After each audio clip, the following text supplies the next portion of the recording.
Hello, boos and ghouls. It's that time of year again. Time for spooks and scares, so viewers beware. Halloween approaches. Okay, I can't do that voice anymore. Halloween is here, and I figured what better way to celebrate my favorite holiday than by quickly counting down the top 10 Halloween Pokemon. Because no one else is doing this idea, right? Right. Keep in mind that this list is somewhat based on my personal idea of Halloween, so if it doesn't match up with yours, I'm sorry. Now let the scaring begin. Okay, yeah, I'll stop doing the voice.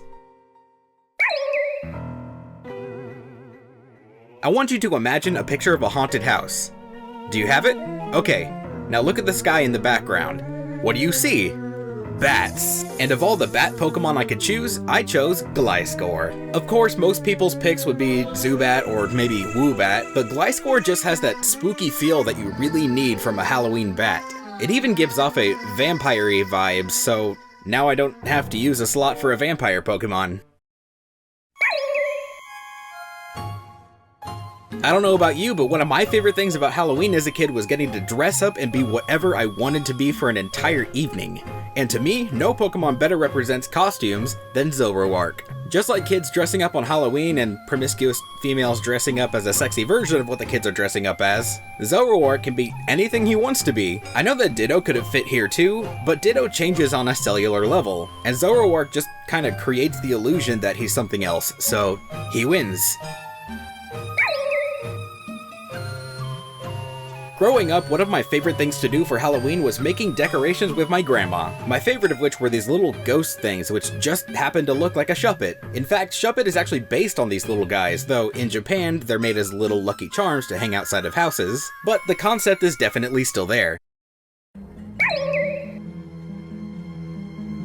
There are a ton of stereotypical Halloween costumes like witches and vampires, and of course, mummies. And Cofagrigus is the closest thing that we have to a mummy. I'm sure there's a mummy somewhere in there. Cofagrigus is definitely spooky. In fact, I've heard some people say that he's the scariest Pokemon they've seen, meaning he definitely deserves this spot on the list. Here's a fun little backstory. So one year we decorated for Halloween, and after the holiday had passed, one of the decorations got left behind. It was a big black rubber spider hanging from some fishing line. In fact, it's still there to this day. So Galvantula is here purely because of that Halloween decoration. But hey, spiders are pretty Halloween-y, right? Weenie.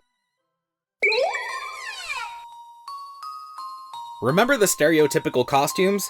Well, in my opinion, there's none more stereotypical than the witch. Seriously, in my hometown, we hold a yearly carnival called Niwala. It's Halloween backwards. Anyway, there's a parade on the day before Halloween called the Kitty Parade, where all the kids march down the street in their costumes.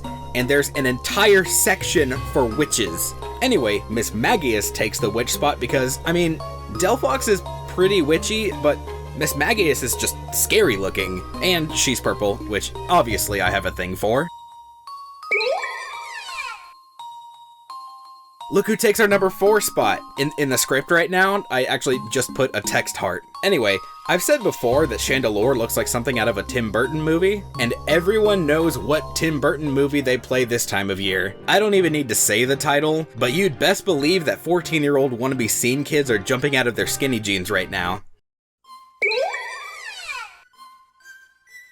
Taking our number 3 slot is Duskull, and not for the reason that you would think. Yes, skulls and reapers scream Halloween, but Duskull is here only for his skull. For those who don't know, I'm actually half Mexican, and the day after Halloween is Dia de los Muertos. It's a holiday celebrated by the Mexican people to honor and remember their dead and celebrate death in the afterlife. Duskull is here because the most popular treat during this holiday is sugar skulls. You know, the slightly overdone tattoo idea or the basic edgy girl's face paint? That's actually a candy. I'm going to get slain for putting this Pokemon here, but come on, one of the best parts of Halloween is the candy. And when I think of candy, I think Swirlix. I mean, he is candy. Sort of. Obviously he's not made of candy, but the Pokédex says that he eats nothing but sweets and gets all covered in sugar, and that's adorable. I don't care that he's not spooky. I love him, and I'm putting him in the number 2 slot. Before we talk about our number 1 spot, here are some honorable mentions. Gengar, because if I didn't put him in the video somehow, people would kill me. Parasect, because he's the closest thing that we have to a zombie Pokemon, but it's just not close enough for me. And Execute, because of egging people's houses, which you definitely should not do. I really think that this one goes without saying, but the number 1 Halloween Pokemon is Gourgeist. Oh man, Speqtor, I totally wasn't expecting that. Slow clap. I know, but come on!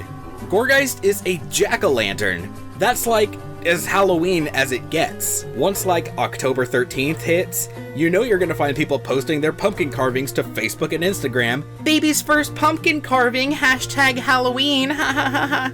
Would it help that Gourgeist is one of my favorite Pokemon? Like, easily top 10. Oh wait, I already said that in another video. Oh, and Pumpkaboo is adorable, so you know what? They both get the number 1 slot. Thanks for watching! If you enjoyed, be sure to leave a like and share this video with a friend. Also be sure to follow me on Twitter, cause that'd be cool. If you want to see the last video I did about a holiday, click this annotation or follow the link in the description. That's all for now, so until next time, this has been Speqtor, and as always, stay bueno.